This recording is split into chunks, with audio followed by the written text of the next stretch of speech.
باب ما جاء فی التشدید فی البول، پیشاب کے سلسلے میں سخت قسم کی وعید حضرت صلی اللہ علیہ وسلم کا باب کا ترجمہ بھی ہو چکا ہے، اور اس کے متعلق کچھ ضروری بحثیں گزر بھی چکی تھی، کچھ بحثیں باقی ہے۔ وبه قال حدثنا حناد وقتيبة وابو كريب قالوا حدثنا وكيع عن الأعمش قال سمعت مجاهدا يحدث عن طاووس عن ابن عباس أن النبي صلى الله عليه وسلم مر على قبرين فقال إنهما يعذبان وما يعذبان في كبير، أما هذا فكان لا يستتر من بوله وأما هذا فكان يمشي بالنميمة۔ وفي الباب عن زيد بن ثابت وابي بكرة وابي هريرة وابي موسى وعبد الرحمن بن حسنة رضي الله تعالى عنهم قال ابو عيسى هذا حديث حسن صحيح۔ وروى منصور هذا الحديث عن مجاهد عن ابن عباس ولم يذكر فيه عن طاووس، ورواية الأعمش أصح۔ وسمعت أبا بكر محمد بن أبان يقول سمعت وكيعا يقول الأعمش أحفظ لإسناد إبراهيم من منصور۔ یہ مجاہد حضرت ابن عباس اور اللہ آپ کا بھلا کر، یہ مجاہد کے درمیان میں طاووس کا واسطہ اعمش کی روایت میں ہے اور منصور کی روایت میں نہیں ہے۔ اس پر بھی گفتگو ہو چکی ہے، ضمیروں پر بھی گفتگو ہو چکی ہے۔ اور تیسری بات یہ تھی کہ آیا یہ دو قبریں مسلمان صحابہ کی تھیں یا کافروں کی تھیں، تو راجح آپ کو 3-4 قرائن بتا دیے کہ بھئی یہ صحابہ کی قبریں تھیں۔ اب مسئلہ یہ ہے، چوتھی بات یہاں پر حضرت کا جب ان النبی صلی اللہ علیہ وسلم مر علی قبرین، دو قبروں پر گزر ہو گیا، فقال انہما، آپ سے عرض کیا تھا ان المقبورین، اب ضمیر جب لوٹائیں گے تو قبر سے یہ ہے کہ مظروف مراد لیں گے، پہلے ظرف مراد لیا تھا قبرین سے، اب مظروف، یعنی ان المقبورین والمدفونین، جو دو شخص ان دو قبروں کے اندر دفن شدہ ہے، انہما یعذبان، ان کو بار بار عذاب ہو رہا ہے، وما یعذبان فی کبیر، کسی بڑی دشوار چیز کے اندر ان کو عذاب نہیں ہو رہا۔ یہاں اس روایت کے اندر کبیریت کی نفی ہے، ما یعذبان فی کبیر، یہ کسی بڑے مسئلے میں ان کو عذاب نہیں ہو رہا ہے اور گناہ کبیرہ میں ان کو عذاب نہیں ہو رہا۔ دوسری روایت یہی روایت ہے، بلا انہ لکبیر، کیوں نہیں؟ ظاہر ہے کہ ما یعذبان فی کبیر منفی ہے، منفی کو بلا مثبت بنا دیتا ہے، بلا انہ لکبیر، بلا ان العذاب، یا بلا ان هذا العمل کبیر، یہ گناہ کبیرہ ہے۔ تو سوال یہ ہے ما یعذبان فی کبیر، کبیریت کی نفی ہے، اور بلا انہ لکبیر میں کبیریت کا اثبات ہے۔ وہذا هو التعارض بین الحدیث، بین جملۃ الحدیث، حدیث کے دو جملوں کے درمیان میں تعارض ہے۔ تو جواب ذرا سمجھ لینا، ما یعذبان فی کبیر اجتہادا منہ صلی اللہ علیہ وسلم، حضرت نے اپنے اجتہاد سے فرمایا یہ کسی گناہ کبیرہ میں ان کو عذاب نہیں ہو رہا۔ ثم اوحی الیہ، بلکہ فاوحی الیہ، ثم اوحی الیہ نہیں بلکہ فاوحی الیہ، فوراً وحی ہو گئی کہ نہیں، یہ پیشاب سے نہ بچنا اور چغل خوری کرنا یہ اعمال میں سے ہر ایک گناہ کبیرہ ہے۔ تو پھر آپ نے فرمایا بلا انہ لکبیر۔ تو ما یعذبان فی کبیر، گناہ کبیرہ کی جو نفی کر دی، اجتہاد منہ صلی اللہ علیہ وسلم، حضرت کا اجتہاد تھا، اور اس بات جو ہو گیا بلا انہ لکبیر بعد الوحی، وحی کے بعد پھر آپ صلی اللہ علیہ وسلم نے فرمایا بلا انہ لکبیر۔ بات آئی سمجھ میں؟ ایک مسئلہ۔ دوسرا جواب یہ ہے کہ مولانا ما یعذبان فی کبیر، یہ کبیر جو ہے نا یہ اکبر کے معنی میں ہے، ما یعذبان فی اکبر الکبائر، ما یعذبان فی اکبر الکبائر، اکبر الکبائر میں ان کو عذاب نہیں ہو رہا، بلا انہ لکبیر، ہاں کبیر گناہ ہے لیکن اکبر الکبائر نہیں ہے۔ تو کبیر جو ما یعذبان فی کبیر، یہ کبیر اکبر کے معنی میں، ما یعذبان فی اکبر الکبائر، اکبر الکبائر میں عذاب نہیں ہے، بلا انہ لکبیر، ہاں گناہ کبیر ہے۔ باقی ظاہر ہے کہ آپ لوگ علماء بنی اسرائیل ہے، آپ کو اتنا تو پتہ ہوگا کہ اللہ آپ کا بھلا کرے کہ کبیر اور اکبر میں فرق ہے، سمجھے؟ وہاں اکبریت کی قید کی نفی ہے اور یہاں پر پھر کبیر کا اس بات ہے، تو دونوں میں کوئی منافات نہیں ہے۔ کچھ پلے پڑ گیا؟ آ جانے دا پتر۔ یہ تیسرا مسئلہ ہے، یہ کبیر یہ مشکل کے معنی میں اور دشوار کے معنی میں، ما یعذبان فی امر مشکل، کسی مشکل امر میں ان کو عذاب نہیں ہو رہا کہ یشق الاجتناب عنہ، جس سے بچنا مشکل ہو اور دشوار ہو، ایسا نہیں ہے۔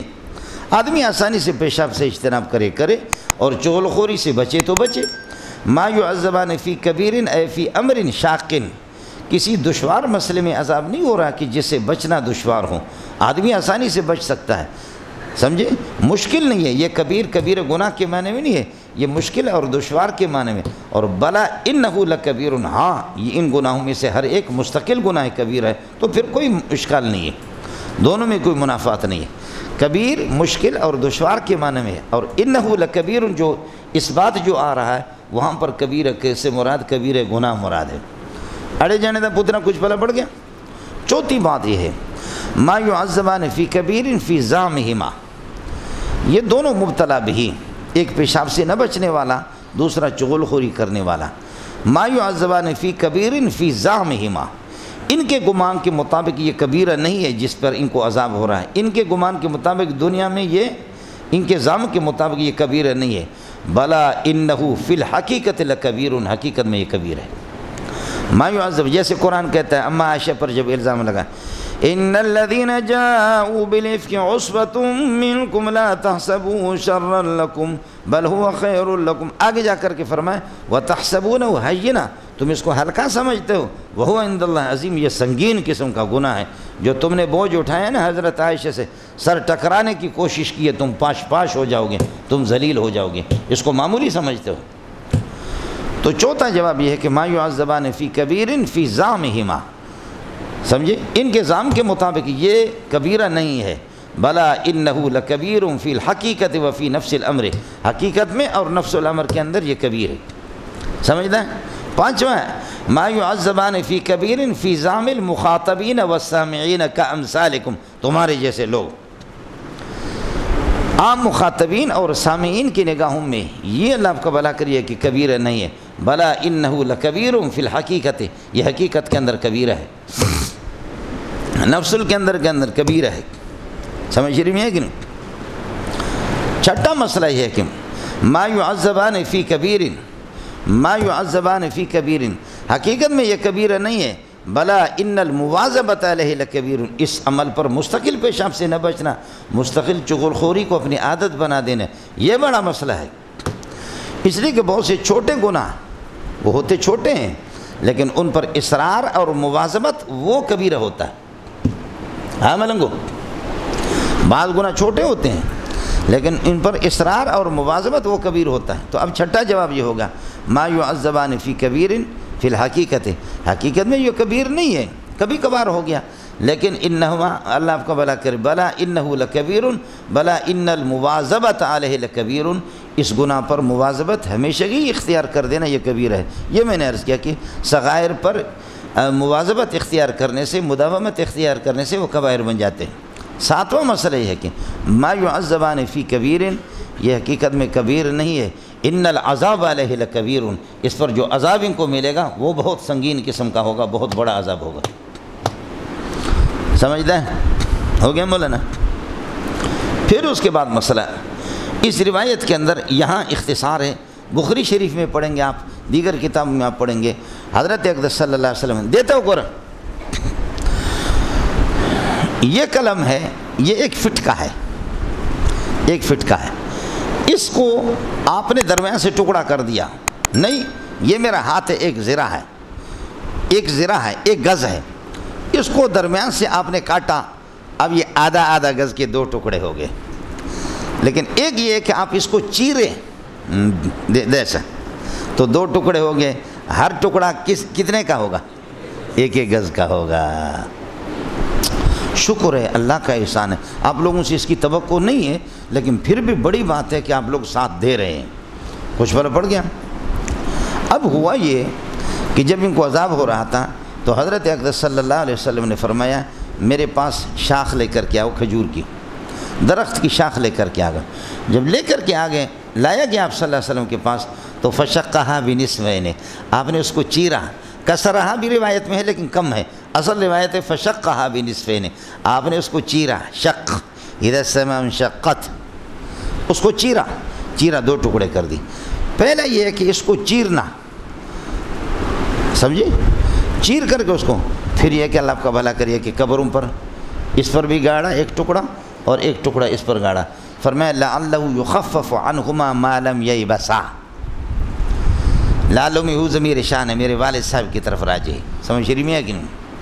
شاید عذاب ان سے اللہ یا اللہ عذاب یخفف عنہما، عذاب ان سے ٹل جائے گا، ہلکا ہو جائے گا، معلوم یہ بسا، جب تک کہ یہ دونوں شاخیں خشک نہیں ہونے پائیں گے۔ عام محدثین اس کا ترجمہ یہ کرتے، اس کو بھی ذرا یاد کر لینا۔ اب اس سے کہ نبی پاک صلی اللہ علیہ وسلم نے آپ نے یہ کہ تر درخت اور ہریالی آپ نے یہ کہ قبروں پر گاڑا ہے، لہذا ہم پھولیں قبروں پر پھول چڑھائیں گے، مسئلہ یہ ہے۔ اسی سے بنیاد ہے اہل بدعت کی، وہ اسی سے استدلال کرتے ہیں۔ جواب میں نے آپ کو پہلے دے دیا۔ پہلی بات سمجھو، اس حدیث کو طہارت میں بھی حضرت نے نقل کر دیا، لیکن اس حدیث کو معجزات میں محدثین نقل کرتے ہیں، اور معجزہ ہوتا ہے المعجزۃ امر خارق للعادت قصد به اظہار صدق من ادعى انہ رسول اللہ۔ معجزہ ہوتا ہے خرق عادت ہے، وہ خلاف عادت ہے، جب خلاف عادت ہے فلا یقاس علیہ غیرہ من المسائل الاخرى، دیگر مسائل کا اس پر قیاس درست ہی نہیں ہے۔ کس کو سمجھ میں آ گیا؟ یہ ہے ہی معجزات والی حدیث، سمجھ رہی میں؟ پھر یہ ہے کہ حضرت کا اس کو ٹکڑا نہ کرنا، پھر حضرت صلی اللہ علیہ وسلم کا اس کو چیرنا، یہ بھی ایک خلاف عادت ہے، عام قیاس کے خلاف ہے۔ دو باتیں۔ تیسرا مسئلہ یہ ہے کہ حضرت اقدس صلی اللہ علیہ وسلم کی خصوصیت بطور وحی کے وحی قطعی ہوتی ہے۔ حضرت فرمایا اما هذا فكان لا يستتر من بوله واما الاخر فكان يمشي بالنميمه ثم دعا برطب، سمجھ رہی ہے کہ نہیں؟ اور پھر آپ نے اللہ کا بھلا کریے کہ تر شاخ منگایا اور اس کو ٹکڑا کر دیا۔ یہ حضرت کی خصوصیت ہے، اور حضرت کو قطعی طور پر معلوم ہو گیا کہ یہ بھی معذب ہے، انما یعذبان، اور یہ بھی معذب ہے۔ آپ بزرگوں کی قبروں پر پھول چڑھاتے، آپ کا عقیدہ یہ سب کو عذاب ہو رہا ہے، یہ تو معذبین کے لیے۔ اور آگے کرینہ اس پر یہ ہے کہ لعلہ یخفف عنہما ما لم یبسا، عذاب ان سے ٹل جائے گا جب تک یہ خشک ہونے نہیں پائیں گے، سمجھتے ہیں؟ اور انما یعذبان قطعی طور پر حضرت کو وہی سے معلوم ہوگی۔ کون معلوم کرتا ہے؟ کس کو کیا پتہ ہے کہ قبر کے اندر کیا ہو رہا ہے؟ نبی کا علم قطعی ہوتا ہے۔ تو آپ حضرات کا اتنا تو پتہ چل گیا کہ تم تمام بزرگوں کو معذبین سمجھتے ہو، سب کو عذاب ہو رہا ہے، اچھی بات ہے، سمجھ رہی میں؟ گستاخ رسول تم ہو، گستاخ اولیاء تم ہو، یا یہ کہ اللہ آپ کا بھلا کریے کہ کون ہے؟ ہم لوگ ہیں۔ اللہ کے بندو کچھ فرق پڑا؟ اس لیے اس سے اللہ آپ کا بھلا کرے، پھول گاڑ دینا، پھول۔ اور پھر یہ کہ حضرت نے ایک عام درخت کی شاخ، اور آپ تو پھول، سمجھ رہی میں ہے کہ نہیں؟ اگر بزرگ جنت میں ہے تو تمہارے اس گلاب کی پھولوں کی ضرورت کیا ہے؟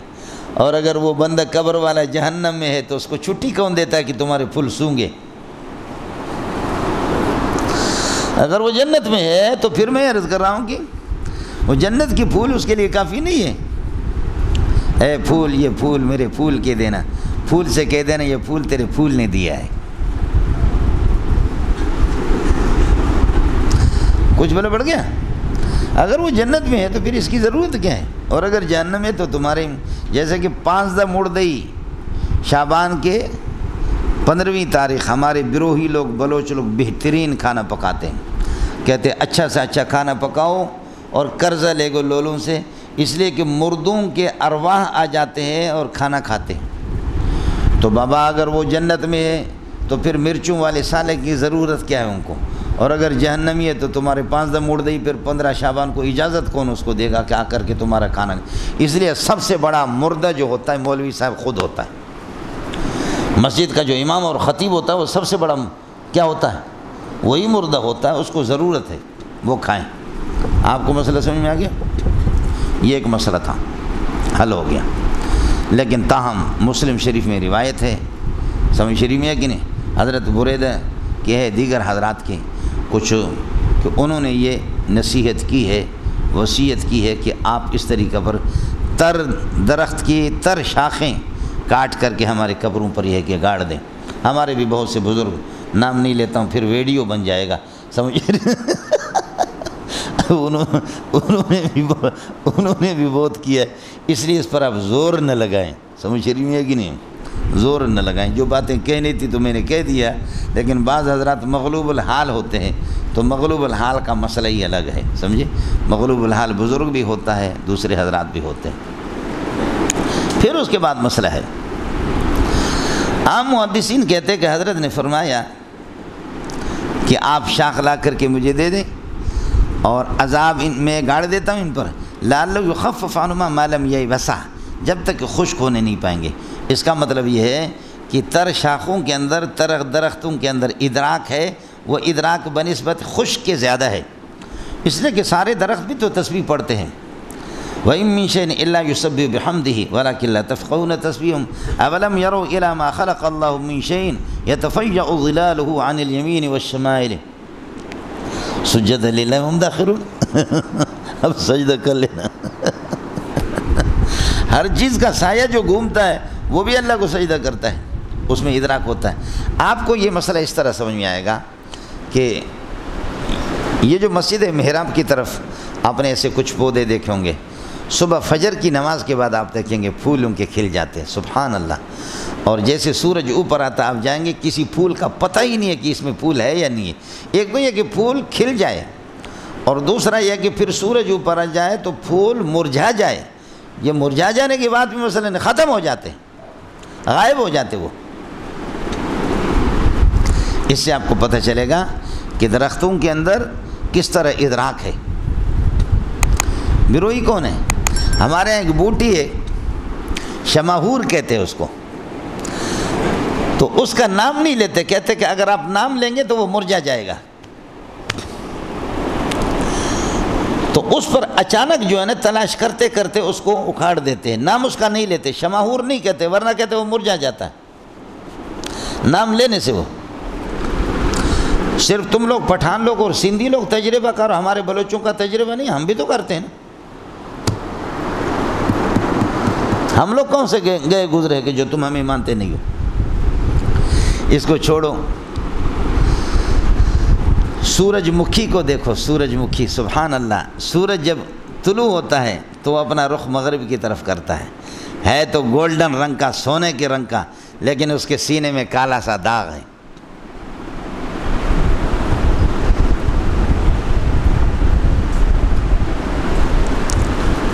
اس کے سینے میں کیا ہے؟ سورج مکھی کس نے دیکھا؟ اور ہمارے بلوچ، کمال ہے بلوچوں کا، انہوں نے نام رکھا روچ گردان۔ واہ، کہ سورج کے ساتھ یہ گھومتا ہے، سورج کو منہ نہیں دکھاتا ہے، کالے خوبصورتوں کو چہرے دکھا نہیں سکتے۔ اس کے سینے پہ کالا داغ دیکھا ہی نہیں دیکھا، دائیں بائیں تو سب کچھ ہے لیکن سینے پہ کالا سا داغ۔ اس لیے سورج تو پورا کا پورا روشن ہے، جب وہ رخ کرتا ہے یہ اپنا رخ مغرب کی طرف کرتا ہے، اور جب زوال کے بعد سورج مغرب کی طرف ڈھل جاتا ہے وہ اپنا رخ اکوڑا کھٹک کی طرف کرتا ہے۔ دیکھا ہی نہیں دیکھا؟ اس لیے کہتے ہیں حسینوں کو کون دیکھ سکتا ہے۔ ہمارا بابا چلاسی ہے دامت برکاتہ اللہ علیہ، وہ فرماتے ہیں کہ حسینوں کی آنکھوں میں آنکھیں ملانا دیکھنا یہ حیا کے خلاف ہے، لیکن میں سب سے بڑا بے حیا بنوں گا، قیامت کے دن محمد کو بھی دیکھوں گا، خدا کو بھی دیکھوں گا۔ سمجھ شریف میں ہے کہ نہیں؟ وہ کہتے ہیں کہ میں سب سے بڑا بے حیا بنوں گا، خدا کو بھی دیکھوں گا اور محمد کو بھی دیکھوں گا۔ واہ واہ۔ وَلَدَيْنَا مَزِيدٌ لَهُم مَّا يَشَاءُونَ فِيهَا۔ زمانے میں نہیں دیکھا حسینوں میں وفا ہوگی، نمک ایسا نہیں دیکھا جو زخموں کی دوا ہوگی۔ اس لیے وہ غریب اپنا رخ دوسرے طرف کر لیتا ہے۔ فَقَالَ لَعَلَّهُ يُخَفَّفُ عَنْهُ مَا لَمْ يَيْبَسْ۔ خشک ہونے سے پہلے چونکہ تر ہے، ان میں ادراک کچھ زیادہ ہے، اس وجہ سے عذاب اس وقت تک ٹلے گا، اس کے بعد واپس عذاب آئے گا۔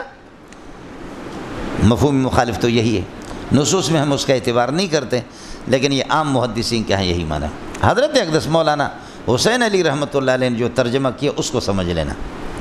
قاضی شمس الدین رحمۃ اللہ علیہ نے الشہاب الثاقب علی من حرف الاقوال والمذاہب میں انہوں نے نقل کیا کہ ہم نے حضرت اقدس علامہ انور شاہ کشمیری سے اس توجیہ کا تذکرہ کیا تو بڑے خوش ہو گئے وہ، اور بھی بہت سے توجیہات ان کی حدیث کے۔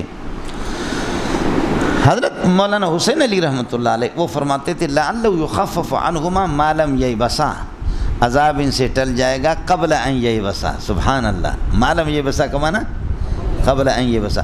آپ نے مشکات میں باب الوسوسہ کے اندر پڑھا ہے کہ ان اللہ قد تجاوز عن امتی ما وسوست به انفسها، معلم یتجاوز او تعمل، یعنی معلم تعمل اے قبل العمل. یہ معلم تعمل کا معنی قبل العمل، عمل سے پہلے اگر کوئی وسوسہ آ جائے اللہ اس پر گرفت نہیں کرتا. وہ معلم یعمل، معلم تعمل جو ہے نا وہ کس کے معنی میں؟ قبل ان یعمل کے معنی میں. تو حضرت اقدس نے یہاں یہی معنی کر لیا کہ معلم یہ ویسا کا معنی قبل ان یہ وسا. اب سمجھ لینا، ان کے اب تک یہ خشک ہونے نہیں پائیں گے. یہ تر ہے، میں نے گاڑ دیا، یہ خشک ہونے نہیں پائیں گے. ان کے خشک ہونے سے پہلے ہی عذاب ان سے ٹلے گا. کب تک ٹلے گا؟ ہمیشہ ٹلے گا. سمجھتا ہے؟ کب تک ٹلے گا؟ ہمیشہ ٹلے گا. دونوں باتوں میں فرق ہے کہ نہیں ہے؟ بہت فرق ہے. اللہ قبول فرمائے میرے دوستو. امتحانی جگہ ہے، امتحانی جگہ ہے، امتحانی جگہ ہے، امتحانی جگہ ہے، امتحانی جگہ ہے. ہو گیا، میں نے آپ کو بتا دیا 7 توجیہات. یہاں تھوڑی سی ایک بات اور رہ گئی، وہ یہ ہے، یہاں فرمایا کہ فکان لا یستتر واما ھذا فکان یمشی بالنمیمۃ، کہ ایک ان میں سے چغل خوری کرتا تھا، ایک پیشاب سے نہیں بچتا تھا. دوسری روایت میں کہ وہ غیبت کرتا تھا، غیبت کی وجہ سے اس کو عذاب ہو گیا. اور یہاں پر فکان یمشی بالنمیمۃ. جواب یہ ہے کہ غیبت اور نمیمہ دونوں میں عموم خصوص میں وجہ کی نسبت ہے، کوئی منافات نہیں ہے. غیبت کہتے ہیں ذکر العیب علی وجہ الغیب، کسی کے عیب کا تذکرہ کرنا لوگوں کے سامنے علی وجہ الغیب، جبکہ وہ غائب ہوں. غائبانہ طور پر کسی کی نماز جنازہ آپ پڑھا رہے ہیں، یعنی وہ غریب موجود نہیں، آپ اس کا پوسٹ مارٹم کر رہے ہیں. ذکر العیب علی وجہ الغیب. اور نمیمہ کہتے ہیں کہ نقل کلام الغیر علی جہت الفساد، نقل کلام الغیر علی جہت الفساد، دوسرے کے کلام کو لوگوں کے سامنے بیان کرنا مقصد فساد ہی فساد ہے اور کچھ نہیں ہے. تو اب ہو سکتا ہے کہ میں مولوی اسماعیل کی عدم موجودگی میں اس کا عیب بیان کر رہا ہوں اور مقصد میرا فساد ہے، دونوں جمع ہو گئے. ہمارا مولانا اسماعیل صاحب امیر صاحب، ان کی عدم موجودگی میں اس کے عیوب کا تذکرہ بھی کر رہا ہوں، یہ غیبت بھی ہے، اور ساتھ ساتھ میرا مقصد بگاڑ ہے، کلاس والوں کو ان سے متنفر کرنا ہے، یہاں لڑائی اور نفرت کی فضا پیدا کرنی ہے اور کچھ نہیں کرنا ہے. یہ اجتماعی مادہ ہے. اور یہ کہ الہ ان کا اسماعیل کا تذکرہ، میں برائی کا تذکرہ کر رہا ہوں، ان کے عیوب کا تذکرہ، لیکن میں غافل مغفل قسم کا آدمی ہوں. مجھے اللہ آپ کا بھلا کریے کہ کیا ہے، مجھے اس کا یوں سمجھیے کہ یہ کیا ہے، وہ تذکرہ یہاں لوگوں کے سامنے کر رہا ہوں، لیکن یہ ہے کہ اس میں فساد کے طور پر کر رہا ہوں. اسماعیل موجود ہے، اسماعیل موجود ہے، اس کا تذکرہ کر رہا ہوں علی جہت الفساد. یہ غیب نہیں ہے، یہ نمیمہ ہے. اس کے کسی قول کو ذکر کر رہا ہوں، مقصد بگاڑ ہے، فساد ہے، یہ نمیمہ ہے. لیکن بولو، نمیمہ ہے لیکن غیبت نہیں ہے. سمجھے؟ اس لیے کہ آدمی موجود ہے. اور ایک یہ ہے کہ غیبت ہے اور نمیمہ نہیں ہے، غیبت ہے اور نمیمہ نہیں ہے. حضرت اللہ آپ کا بھلا کریے کہ کیا ہے، موجود نہیں ہے، میں اس کے کسی عیب کا تذکرہ کر رہا ہوں، لیکن علی جہت الفساد نہیں کر رہا ہوں. خود بھولا بھلا بیوقوف آدمی ویسے تذکرہ کر رہا ہوں. فساد میرا مقصد نہیں ہے، وہ موجود نہیں ہے. تو یہاں غیبت ہے لیکن اللہ آپ کا نمیمہ نہیں ہے. خلاصہ یہ نکلا کہ غیبت میں اور اسی طرح اللہ آپ کا بھلا کرے نمیمہ، دونوں کے اندر عموم خصوص وجہ کی نسبت. اس کو ذرا محفوظ کر لینا. باب ما جاء فی نزی بول الغلام قبل ان یتام، بچے کے پیشاب کو ہلکا سا دھونا قبل ان یتم، کھانے سے پہلے، یعنی بچہ کھانے کے قابل نہیں ہے، شیر خوار قسم کے بچے کو. قبل ان یتم کا ترجمہ کرو شیر خوار. شیر خوار بچے کے کھانے سے پہلے معنی یہ کہ شیر پر اور دودھ پر اس کا گزارا ہے. شیر خوار بچے کے پیشاب کو ہلکا سا دھونا. حنفیہ کے ہاں، مالکیہ کے ہاں یہی ترجمہ ہے. امام شافعی رحمۃ اللہ علیہ اور امام احمد رحمۃ اللہ علیہ کے ہاں ترجمہ یہ، باب ما جاء فی نسی بول الغلام قبل ان یتم، شیر خوار بچہ جو کھانے کے قابل نہیں ہے، کھانے سے پہلے اب تک کھا نہیں رہا، ان کے پیشاب کو غسل خفیف فی نسی بول الغلام، یعنی فی غسل بول الغلام غسلا خفیفہ، ہلکا سا اس کو دھونا. اور امام ترمذی کا مقصد یہاں پر یہی ہے. امام ترمذی رحمۃ اللہ علیہ کا مقصد یہاں پر یہی ہے. ہمارے ہاں وہی ترجمہ ہوگا. کچھ بلا بڑھ گیا مولانا. اس پر اتفاق ہے کہ بچہ جب خوراک کھاتا ہے تو بچہ ہو یا بچی ہو، ان پیشاب ہے نجس اور سب کو غسل شدید کے ساتھ دھونا ہے بعد الخوراک، سمجھتا ہے، کھانے کے جب۔ لیکن اگر شیر خوار ہے بچہ اور بچی تو بالاتفاق پیشاب ہے تو نجس، ان کا پیشاب نجس ہے، لیکن امام شافعی اور امام احمد رحمۃ اللہ علیہ یہ حضرات فرماتے کہ بچے کے پیشاب کو ہلکا سا دھوئیں گے اور بچی کے پیشاب کو سخت سے دھوئیں گے۔ یہ روایت امام شافعی رحمۃ اللہ علیہ کے لیے دلیل ہے، امام احمد کے لیے۔ عن عبید اللہ بن عبد اللہ بن عتبہ عن ام قیس بنت محصن قالت، فرماتی ہے دخلت بابن لی علی النبی صلی اللہ علیہ وسلم، میں اپنا ایک بچہ لے کر کے چلی گئی حضرت صلی اللہ علیہ وسلم کے سامنے۔ ایسا بچہ تھا ابن کی لیے صفت ہے لم یاکل الطعام، جو کھانے کے قابل نہیں تھا، کھانا نہیں کھاتا تھا، یعنی صرف شیر خوار تھا۔ فبال علی ثوب النبی صلی اللہ علیہ وسلم علیہ علی النبی صلی اللہ علیہ وسلم علی ثوبہ، حضرت کے کپڑوں پر اس نے پیشاب کر دیا۔ فبال، فوراً پیشاب۔ آپ نے دیکھا بچوں کو، بچے کو جب آپ گود میں لے لیں گے ایسے کر کے فوراً اس کا پیشاب نکل جائے گا۔ آپ بھی خوشی کے موقع پر آپ کا بھی پیشاب نکلے گا انشاءاللہ، آپ کو پتہ چل، پھر مجھے فون کر لینا کہ استاد جی آپ نے صحیح کہا تھا۔ کسی موقع پر ہوگا اللہ آپ کو ایسے خوشی نصیب کرے کہ آپ کا پیشاب نکل جائے۔ تو بچے اپنے اوپر کنٹرول نہیں کرتے، اصل میں بچہ اور بوڑھا، سمجھتا ہے، بچہ بھی کمزور ہوتا ہے، بڑھاپے میں بھی آدمی کمزور ہوتا ہے، نہ بچہ اپنے پیشاب پر کنٹرول کر سکتا ہے نہ بوڑھا اپنے پیشاب پر، اس لیے بوڑھے کو غریب کو باتھ روم جانا ہوتا ہے، اسے ہاتھ دے کر کے وہیں پر پیشاب نکل جاتا ہے۔ سمجھ رہی میں ہے کہ نہیں؟ یہ تو ہوتا رہتا ہے۔ اصل میں آپ لوگوں کے سامنے یہ باتیں کر ایسے لگتا ہے کہ یہ غیب کی باتیں ہیں، سمجھے، آپ لوگ اس دنیا کے تو ہے ہی نہیں۔ میں اپنا بچہ لے کر کے آ گئی حضرت کے پاس جو کھانا نہیں کھاتا تھا، شیر خوار تھا۔ فبال علی نبی صلی اللہ علیہ وسلم، حضرت کے کپڑوں پر پیشاب کر دیا۔ فدعا بماء، حضرت صلی اللہ علیہ وسلم نے پانی منگایا۔ فرشہ علیہ، پس اس پر چھنکارا، آپ نے یہ کہ چھینٹیں اس پر یہ کہ لگا دی، ان حضرات کے ہاں یہی ہے، اور ہمارے ہاں فرشہ علیہ، پانی کو اس پر ڈال دیا، پانی کو اس پر ڈال دیا اور اس کو دھوئے۔ فرشہ کا معنی غسلہ غسلا خفیفا، ایسا غسل خفیف کیا گویا کہ رش کی صورت تھی، گویا کہ رش کی صورت، سمجھتا ہے، غسل خفیف کیا ہوگا غسل ہمارے یہاں، ان کے ہاں چھینٹے مارنے سے اس سے یہ کہ پاک ہو جائے گا۔ اب مسئلہ سمجھو مولانا، حنفیہ کے لیے دلائل مولانا آپ کو بتا دوں، اس باب کے اندر 4 الفاظ ہیں۔ بخاری میں آپ پڑھیں گے رسول اکرم صلی اللہ علیہ وسلم کے پاس بچہ لایا گیا اور بچے نے حضرت کے کپڑوں پر پیشاب کیا۔ فدعا بماء فاتبعہ ایاہ، آپ نے پانی منگایا اور اس پیشاب کے پیچھے آپ نے پانی لگا دیا، اس کے بعد پانی لگا دیا۔ فاتبعہ ایاہ اے البولا، فاتبع الماء البولا، پیشاب کے پیچھے پانی بہا دیا آپ نے۔ ایک لفظ آتا ہے اتباع، یہ بخاری شریف میں آپ پڑھیں گے، بخاری شریف میں۔ مسلم شریف میں یہ ہے کہ بچے نے پیشاب کیا، فدعا بماء، آپ صلی اللہ علیہ وسلم نے پانی منگایا، فصبہ علیہ، یہ سب کا لفظ آ گیا، یہ دوسرا لفظ، سمجھ رہے ہیں، فصبہ علیہ، یہ حنفیہ کے لیے بھی دلیل، سمجھے۔ تیسرا مسئلہ یہ ہے کہ اللہ تعالیٰ آپ کو زندگی دے دے۔ ابو عوانہ کی روایت ہے، صحیح ابی عوانہ کی روایت یہ ہے، فدعا بماء فصبہ علی البول فاتبعہ ایاہ، اتبعہ ایاہ نہیں، یتبعہ ایاہ، فدعا بماء فصبہ علی البول یتبعہ ایاہ۔ تاوی شریف میں آپ پڑھیں گے، فدعوا بماء فصبوا علیہ صبا، فصبوا علیہ صبا، یہ 4 قسم کے الفاظ ہیں۔ اور تاوی میں یہ بھی آپ کے سامنے آئے گا کہ حضرت حسن یا حسین میں سے کسی کو لایا گیا، حضرت نے گود میں بٹھایا، انہوں نے بھی پیشاب کر لیا۔ کچھ بلا بڑھ گیا؟ اب مسئلہ 4 قسم کے الفاظ ہیں، اتبعہ ایاہ، صبہ، اور نزہ کا لفظ بھی ہے، رشہ کا لفظ بھی ہے۔ اتباع، صب، رش، نزہ، سمجھتا ہے؟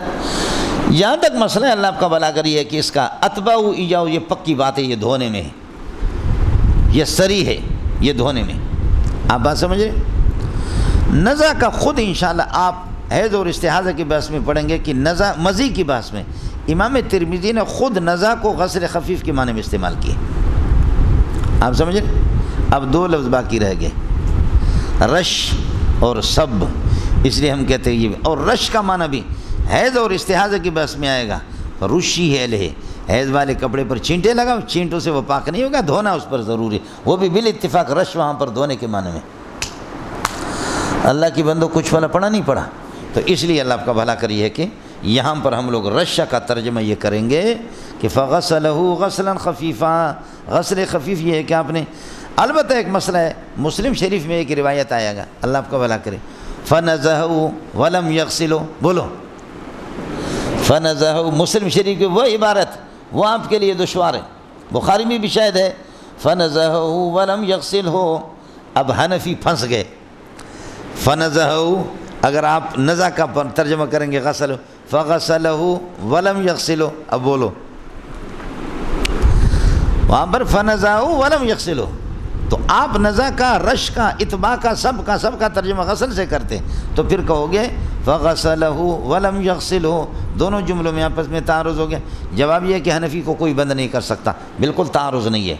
مسلم میں لم یغسلہ غسلاً ہے، مفعول مطلق تاکید کے لیے، تاکید کہہ دے. اب معنی ہوگا فنزہ غسلہ غسلا خفیفا ولم یغسلہ غسلا شدیدا.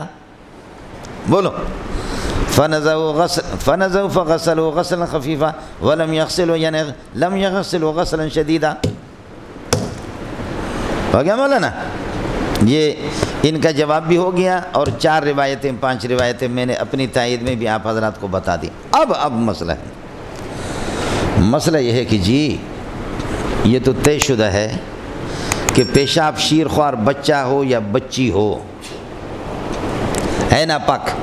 اب یہ حضرات امام شافعی اور امام احمد کہتے ہیں چینٹے لگائیں گے اور بچی والے پیشاب کو دھوئیں گے. انہوں نے فرق کر دیا، اور آپ لوگ حنفی بھی کرتے ہیں فرق، کہ بچی کے پیشاب کو سختی سے دھوئیں گے اور لڑکے والے کو غسل خفیف کریں گے.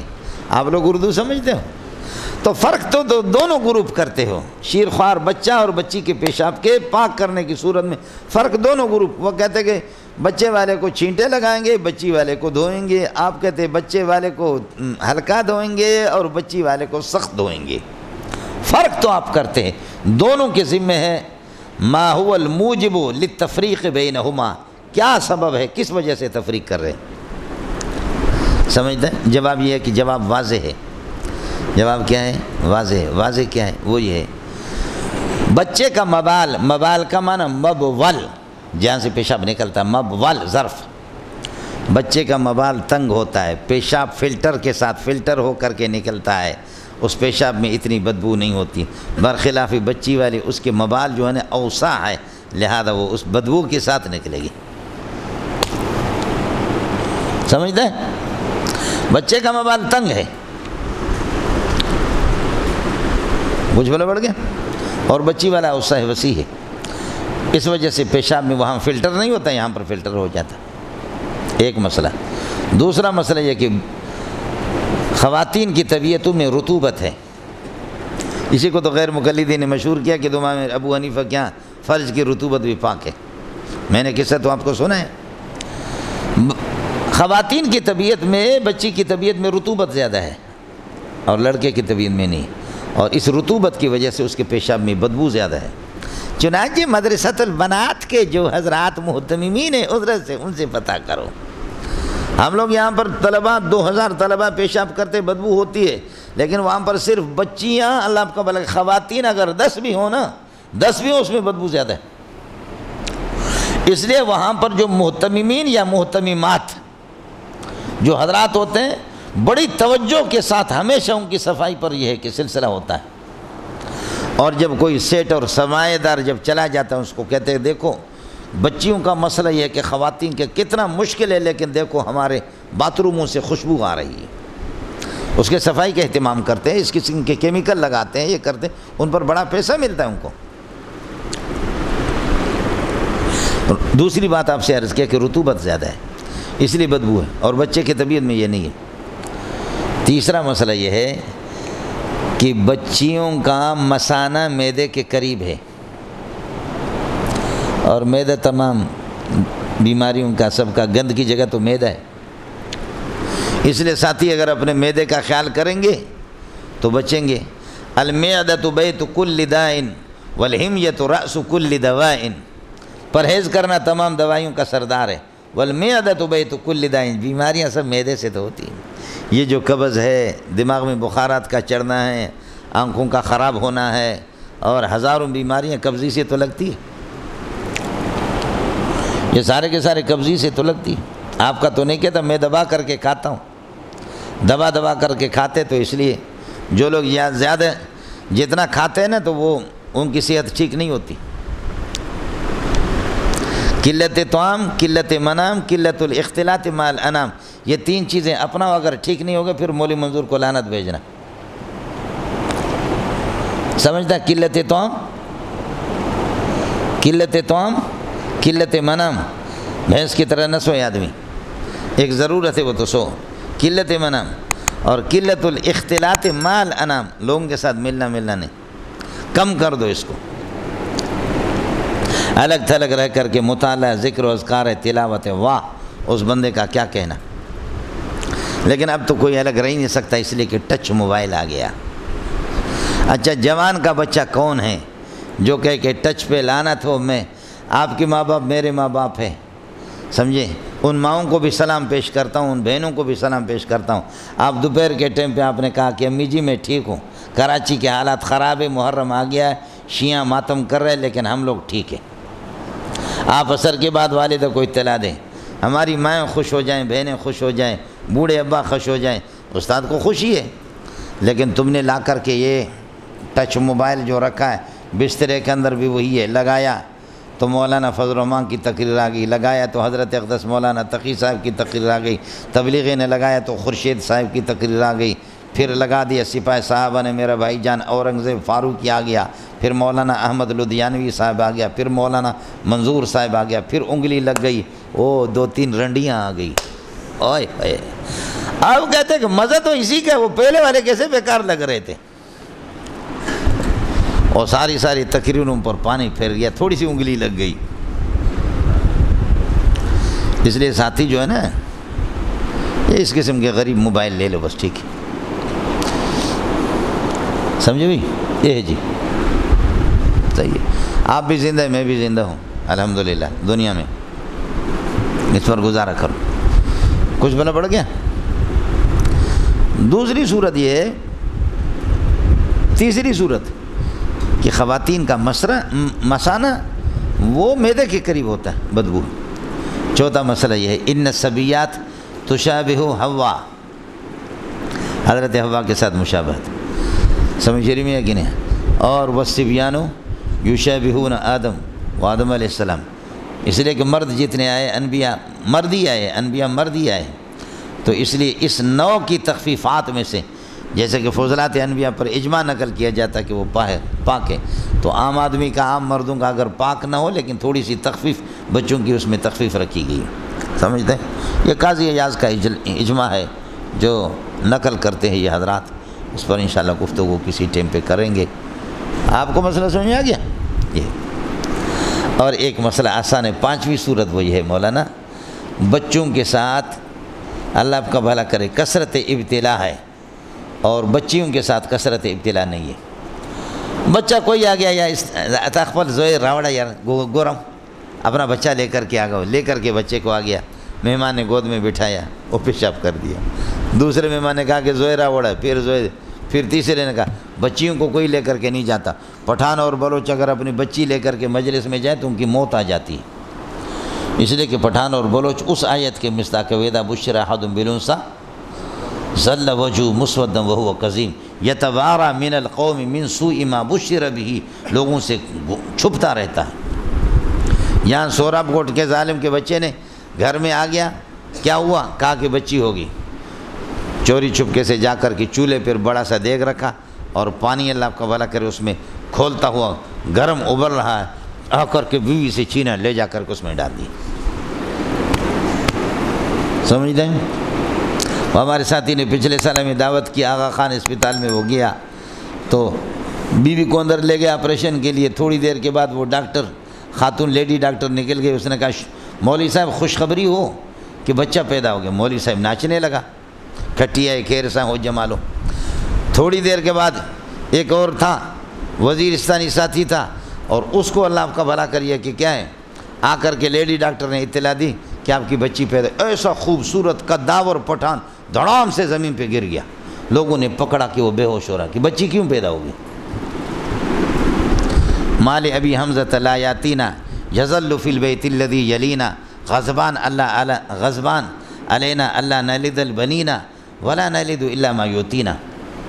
ابو حمزہ کو کیا ہو گیا کہ لا یاتینا یظل فی البیت الذی یلینا، اس گھر میں رہ رہا جو ہمارے ٹچ ہے، ٹچ گھر میں رہ رہا، ابو حمزہ میرے گھر پہ کیوں نہیں آ رہا، بیوی کہہ رہی ہے کیوں نہیں آ رہے، غضبان اللہ نلد البنینا، ناراض ہے اس بات پر کہ ہم لڑکے نہیں نکالیں گے، ہم لڑکے کہاں نکال، ولا نلد الا ما یوتینا، جو تم نے ڈالا ہے ہم وہی نکالیں گے نا، تمہارے اندر مردانگی نہیں تھی تو میں کدھر سے نکالوں بچہ، ہم نے بچی نکالی ہے، تمہاری مردانگی اگر مضبوط ہوتی تو میں بیٹا نکال دیتی، ولا نلد الا ما یوتینا، جو آپ نے دیا ہم نے وہی ہے، بچہ تو نتیجہ ہے نا، نتیجے میں پرچے آپ کے اچھے ہیں تو نتیجہ اچھا ہوگا،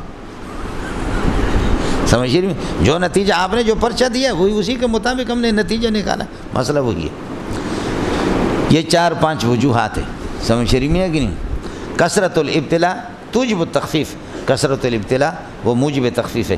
باب ما جاء فی، یہ بھی امتحانی جگہ ہے، باب ما جاء فی نزع بول الغلام قبل ان يتم وبه قال حدثنا قتيبة واحمد بن منين قال حدثنا سفيان بن عيينة الزهري عن عبيد الله بن عبد الله بن عتبة عن ام قيس بنت محصن قالت، فرماتی اما دخلت بابن لی علی النبی صلی اللہ علیہ وسلم، میں اپنا بچہ لے کر کے حضرت کے پاس یہ کہ چلی گئی، ایسا بچہ کہ لم یاکل الطعام، جو کھانے کے قابل نہیں تھا، نہیں کھاتا تھا، فبال علی ثوب النبی صلی اللہ علیہ وسلم فدعا النبی صلی اللہ علیہ وسلم بماء، حضرت نے پانی منگایا، فرشہ علیہ علی البول، اس بول پر یہ کہ آپ نے یہ کہ اس کو ڈال دیا اور اس کو دھویا۔